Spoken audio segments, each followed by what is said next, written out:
నమస్కారం. సదాక టీవీ వార్తలకు స్వాగతం. తెలంగాణ రాష్ట్రంలో హైదరాబాద్ లో అరెస్ట్ చేసిన మంగళగిరి గ్రామీణ పోలీసులు తేదీప కార్యాలయంపై దాడి కేసులో నందిగం సురేష్ పై కేసు.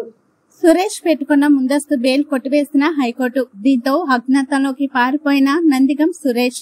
హైదరాబాద్ నుంచి పారిపోయేందుకు సురేష్ ప్రయత్నం సమాచారం అందుకుని హైదరాబాద్ వెళ్లి అరెస్ట్ చేసిన పోలీస్ ప్రత్యేక బృందాలు.